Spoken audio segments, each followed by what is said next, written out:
Ticket देणाऱ्या ticket सगळंच total सगळं असं नाही सगळे आपण एकत्र येऊन आता आमची काय मागणी आहे, कार्यकर्ता खचला आहे यांना प्रत दिल्यामुळं, तर यांनी गुंडगिरी केली, दादा केले, दगडफेक केले आणि पक्ष विरोध पक्ष मोदीला शिवाय दिले.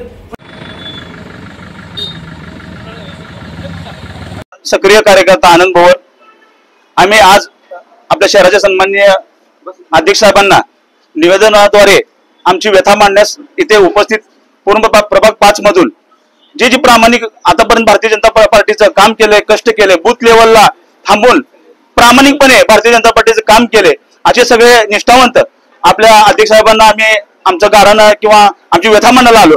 आणि शरद मॅडम यांनी पण आम्हाला आश्वासित केलेलं आहे की तुमचं सगळं काय असेल मागण्या मला कळवा, आम्ही प्रदेश लेवलला कळवून तुमची मिटिंग लावते आणि आम्हाला न्याय द्यायचा पुरेपूर प्रयत्न करतो अशा आम्हाला शरद मॅडम बोलले आहेत. काय म्हणताय मागण्या म्हणजे विषय काय, आता आम्ही प्रामाणिकपणे भारतीय जनता पार्टीचं काम करतोय.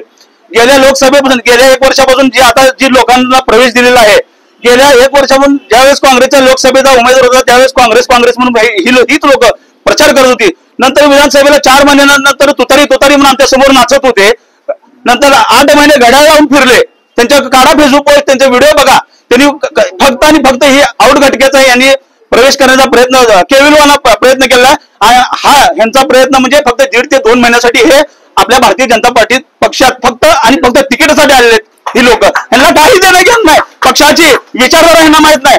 आम्ही इतके दिवस प्रामाणिक काम केलं, रात्र दिवस घर जाऊन अक्षरशः प्रॉपर्टी विकून आम्ही लोकांची सेवा केली आणि भारतीय जनता पार्टीचा प्रामाणिकपणे प्रचार केला. आमचं एवढंच मागण्या, आम्हाला काय कुणाचं काय देणं घेणं, कुणाला प्रवेश द्या, प्रवेश घ्या, आमचा काय विषय नाही. आमचं एवढीच मागण्या की प्रामाणिक कार्यकर्ता जो खरंच झटलाय, खरंच लोकांसाठी काय तर केलंय आणि तुमची टीम पाठवा, तुमचं सर्व पाठवा, खरंच कोण काम केलं तुम्हाला त्या माध्यमातून तुम्हाला समजेल. ही जी लोक आलेत ही फक्त लोक 1.5-2 महिन्यासाठी तिकीटसाठी आलेले आहेत आणि 2 महिन्यानं जर भारतीय जनता पार्टी आव्हान न्याय दिला तर तीच लोक आमच्या विरोधात परत काँग्रेस किंवा तुतारीच्या चिन्हावर लढवण्यास तयार आहेत. आणि प्रामाणिक जनता आमच्यासोबत कायम पाठीमागे, कारण आम्ही कायम दिवसला रात्र सकाळी 7 वाजल्यापासून रात्री 12 वाजेपर्यंत पायाला भिंगरी लावून फिरतो. आमदार विजयकुमार देशमुखच्या माध्यमातून शहर उत्तरला रेकॉर्ड ब्रेक निधी असा देऊन आज कुठल्याही गल्ली बोलत जावा, तुम्हाला फक्त आमदार विजयकुमार देशमुख मालकांचा बोर्ड दिसेल तुम्हाला. कारण प्रामाणिक काम केले, आम्हाला काय गटातोडाच्या राजकारण पडत नाही. आम्ही प्रामाणिक काम केले, आम्हाला पक्षाने न्याय द्यावा एवढीच माझी विनंती आहे. नाव सांगा कोण कोण नाव सांगत काय तुमच्या न्यूजला नाव लिस्ट आल्या, आमच्याकडे का ओतून घेता म्हणजे आमच्या तिथं मारामाऱ्या अहो गुणप्रवृत्ती लोक आहेत, आमची परिस्थिती नाही त्यांची लढायची. पण दुसरा प्रश्न असा आहे की तुमच्या आणि शहराध्यक्षांच्या आता ज्यावेळी चर्चा चालू त्यावेळेस थोडासा वाद निर्माण झाला. वाद ऐका, वाद म्हणणं होतं तुमचं आणि त्यांनी काय त्याला उत्तर दिलं. ठीक आहे, वाद वगैरे काय नव्हता. शरद मॅडम शरद झाले तो आणि मॅडमनी काय बोलले की तुम्ही भारतीय जनता पार्टीचं काम करत नाही. मी आज तुम्हाला सगळे आमचे पोस्ट आम्ही जी काय काय कामं केले सगळे तुम्हाला दाखवतो. त्या मन की बात कार्यक्रम पासून भारतीय जनता पार्टीच्या प्रदेश लेवलवर जेवढे कार्यक्रम येतात ते आमदार साहेबांच्या ऑफिस मधून आम्हाला निरोप येतो आणि आम्ही सगळे फॉलो करतो. सगळे कार्यक्रम आम्ही फॉलो करतो आणि सगळे कार्यक्रम आम्ही भारतीय जनता पार्टीचे सगळे आम्ही करतो. काय विषय माजी पालकमंत्र्यांना डावलून वाटतंय का? मी एवढा मोठं म्हणून नाही साहेब. तुमचं नाव काय? आनंद भोवर, प्रभाग क्रमांक 5 भारतीय जनता पार्टीच्या वतीने आम्ही सगळे भारतीय जनता पार्टीचे पदाधिकारी आपल्या शहराचे नवीन अध्यक्ष नूतन अध्यक्ष माननीय रोहिणताई दाभोळकर यांना आम्ही निवेदनासाठी आलो. जे परवा प्रभाग 5 मध्ये जे प्रवेश दिला गेला ते चुकीच्या पद्धतीने दिला आणि चुकीच्या वेळी दिला. जे विरोधक आपले मोदी साहेबांना शिवाय दिले, फडणवीस साहेबांना शिवाय दिले, माननीय आमदार विजय देशमुखला शिवाय दिले आणि भाजपचे उमेदवार पाडण्यासाठी प्रयत्न केले त्यांनाच प्रवेश दिला. ज्यांना प्रवेश दिला ते गुंड प्रवृत्तीचे लोक असून एक ज्याला प्रवेश दिला तो तडीपार आहे आणि राष्ट्रीय संघाचा कार्यकर्ता मोरेला लाथाबुक्क्यांनी लाकडा दांडक्याने मारहाण करून जखमी केला. त्याच गुंडाला तडीपार गुंडाला वर्षा बंगल्यावर जो प्रवेश दिला. त्यामुळे भारतीय जनता पार्टीचं कार्य आमच्यासाठी जे काम करतात त्यांचं मन खचलं. भारतीय जनता पार्टीत खचला, आमचा अपमान झाला. आमच्या भावना कळण्यासाठी आम्ही आता ताईकडे आलो. नक्कीच ताई म्हणले तुमच्या भावना आम्ही प्रदर्शन करू. आम्ही म्हणलं पालकमंत्री सन्मान्य गोरे साहेब हे पालकमंत्री जिल्ह्याचे त्यांच्यावर संपूर्ण डिपार्टमेंट आहे. जे काही लोक प्रवेश केलेत त्यांची गुन्हे प्रवृत्ती तपासावी आणि ज्यांनी राष्ट्रीय सेवक संघाचा मोरे नावाच्या युवकाला ज्या भाड्यामध्ये जे मारहाण केली अमानुष, जो तो कार्यकर्ता 15 सिव्हिलमध्ये ऍडमिट होता, त्याला कोणी बघायला आले नाही. ज्यांनी मारलं त्याच्यावर गुन्हा दाखल, पेपरला बातमी गुन्हा दाखल झाला, त्याच गुंडाला प्रवेश दिल्यामुळे त्या गोष्टीला आमच्या विरोधात आम्ही आज तिथे निवेदन द्यायला आलो. तुम्ही असं म्हणालात की काही तडीपार गुंडांना सुद्धा प्रवेश दिलेला आहे. कोण आहेत तो तडीपार? तडीपार गुंड भाऊ तांबे नावाचा गुंड बाळ्यामध्ये दारू धंदा करतो, तो तडीपार आहे. राष्ट्रीय सेवा संघाच्या कार्यकर्त्याला जखमी केलाय, त्याचे फौजदारीला गुन्हा नोंद आहे. तडीपार आहे का तो? हो, आता तडीपारच आहे तो. तरी त्याला प्रवेश दिला? हो, चौकशी करा गोरे साहेबांनी. संपूर्ण जिल्हा त्यांच्या ताब्यात आहे, त्यांनी मंत्री आहेत, त्यांच्यावर डिपार्टमेंट आहे, त्यांच्यावर सगळे रिपोर्ट असतात, त्यांनी रिपोर्ट घ्यावा. आणि फडणवीस साहेबाचं जे फडणवीस सांगितले की कार्यकर्त्याच्या अंदाज होता, आम्ही त्यांच्या पाठीशी आहे म्हणून आम्ही फडणवीस शब्दावर आम्ही आज इथं आलो, कार्यकर्त्याला न्याय मिळेल अपेक्षेने आलो. हो, संघाचा कार्यकर्ता मोर्या म्हणून त्याच्यावर अमानुष मारण करून त्याच्या पाय फ्रॅक्चर केले, 15 दिवस सिव्हिल मध्ये ऍडमिट होता. 8 ते 10 दिवस झालं तुम्ही आणि आणखीचे परत दिले, सगळे त्यांचे रेकॉर्ड तपासा, पक्षाच्या विरोधात काम केले ते तपासा. भारतीय जनता पार्टीचा कार्यकर्ता बाळ्यामध्ये पक्ष संघटनाची ताकद नसताना पक्ष वाढूला, आज पक्ष वाढू असताना कुठलीही गरज नसताना पक्षामध्ये त्यांना याची, आज भारतीय जनता पार्टी प्रस्थापित लोकांना डावून सामान्य कार्यकर्ते प्रत्येक लोकसभा विधानसभेला लीड दिलेला आहे.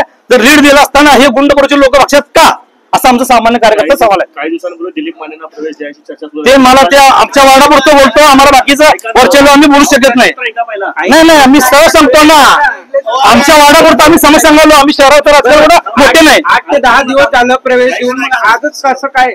हो, आम्ही कार्यकर्ता खचला, भीती दाखवलेत, आमचं तिकीट फिक्स झालंय, पण फडणवीस शेत दिलाय, भीती दाखवले त्यांनी. मग आम्ही सगळ्यांनी विचार करून आम्ही आज आलो. सुभाष देशमुखांना विचारात न घेता तिथे दक्षिण नाही, ते आम्ही शहर लेवल काय बोलू शकत नाही. आम्ही वार्डातले छोटे कार्यकर्ते प्रभाग 5 मध्ये घेत नाही का? आम्हाला विश्वास प्रवेश देताना विश्वास घेतला म्हणून आम्ही सांगायला आलो त्यांना. शहर अध्यक्ष असू दे किंवा पालकमंत्री असू दे किंवा तिथले आमदार असू दे, पालकमंत्र्याला आम्ही अजून भेटलो पण नाही, पालकमंत्री आम्हाला भेटले पण नाही, कधी चौकशी करायला नाही, कार्यकर्ता कोण आहे काय आहे, डायरेक्ट प्रवेश दिला गेला त्या लोकांना. मालकांशी काय बोलणं झालं काय संदर्भात? आमचा प्रभाग 5 मधला विषय आहे, 5 मध्ये आम्ही काम करतो, आमच्या रंगा झालं आम्ही शहर अध्यक्षाला भेटायला आलो. आता तुम्ही काय निर्णय घेणार? काय निर्णय, आम्ही पार्टीचं कामच करणार आहे. फक्त ज्या लोकांना प्रवेश दिला त्यांची शहनिश्चय करावी, त्यांचं गुन्हेगारी पार्श्वी तपासावी आणि त्यांना पक्षातून बाहेर काढावं असं आमची विनंती. स्थानिक कार्यकर्त्यांना विश्वासात न घेता प्रवेश करतात असं मला आमच्या प्रभाग 5 मध्ये पालकमंत्र्यांनी आम्हाला किंवा विश्वासात न घेता त्यांची आम्हाला कार्यकर्ता म्हणून विश्वासात न घेता त्यांना प्रवेश दिला तर आमचा विरोध आहे. शहर अध्यक्ष आता काय म्हणले की शहर अध्यक्ष म्हणले तुमच्या शहर अध्यक्षांनी म्हणले तुम्ही 6 महिने झाल्यापासून आमच्याला आला नाही का? हो, खरं आहे, कारण कार्यकर्ता गचलाय, गेले 6 महिन्यापासून प्रवेश चालू आहे. जोपर्यंत प्रवेश मिळत नाही तर आम्ही अगोदर कसं बोलायचं? जेव्हा ह्या लोकांना प्रवेश दिला तेव्हा आम्ही सगळे कार्यकर्ते एकत्र शहराध्यक्ष भेटालो, तर शहराध्यक्षांनी सांगितले तुमच्या भावना मला कळल्यात, मी तुमच्या सगळे समदुःखी आहे, माझ्यावर बी अन्याय झाला महापौर असताना म्हणले आपण मिळून जाऊ चव्हाण साहेबांकडे म्हणा. अध्यक्षांनी एक तुम्हाला प्रश्न विचारला की ज्यावेळेस आम्ही ज्यांच्या विरोधात आयुष्यभर लढलो त्या शोभा बनशेट्टी ज्या आहेत त्या महापौर झाल्या, त्यावेळेस मग कार्यकर्ते कुठे गेले होते? त्याला आपलं काय उत्तर असणार आहे? तेव्हा आम्ही कार्यकर्ते छोटे होतो, आम्ही मतदानाचा अधिकार होता, त्या ज्या गोष्टी त्या आम्हाला झालेल्या आम्हाला काय माहित नाही. आम्ही प्रभाग क्रमांक 5 चे कार्यकर्ते आहोत. प्रभाग क्रमांक 5 मध्ये चुकीचा निर्णय झालाय, त्या संदर्भात आम्ही आलो. आता तुमच्या मागण्या मान्य नाही झाल्या, त्यांना प्रवेश कायम तसंच राहिला, तर तुम्ही काय निर्णय घेणार? आम्ही भारतीय जनता पार्टीचा कार्यकर्ता म्हणून भारतीय जनता पार्टीचा कार्य करणार, नक्कीच आम्हाला न्याय मिळेल अशी आपल्याला अपेक्षा ठेवू. अशा लोकांचा सुद्धा प्रवेश होतोय. कुठेतरी संघटनात्मक असेल किंवा विचारधारांचे जे काही एकरूप असलेले कार्यकर्ते आहेत, त्यांच्यावर कुठेतरी हा अन्याय आहे अशा पद्धतीची भावना त्यांची आहे. आपल्याला काय वाटतं, हे यामध्ये काही चौकशी होईल का सगळ्या प्रकरणाची? आता ते म्हणाले की माननीय पालकमंत्र्यांनी हा विषय त्यांना भेट द्यावी आणि तो विषय समजून घ्यावा. तर मी पण हा विषय समजून घेईन, पालकमंत्र्यांच्या पण कानावर घालेन आणि खरोखरच त्या स्वयंसेवकावरती असा काही प्रसंग ओढवलेला असेल तर त्याची पूर्ण चौकशी करून त्या बाबतीमध्ये शहानिशा करून त्यांच्यावरती पुढे निर्णय घेऊ. म्हणजे तुम्हाला म्हणजे विश्वासात घेतलं जाईल, एक साखळी असते ज्यावेळेस प्रदेशाध्यक्ष, त्यानंतर शहराध्यक्ष, जिल्हाध्यक्ष, त्यावेळेस प्रवेश होतो ना, तर प्रदेशाध्यक्ष तुम्हाला म्हणजे याची इंटिमेशन देत नाहीत का?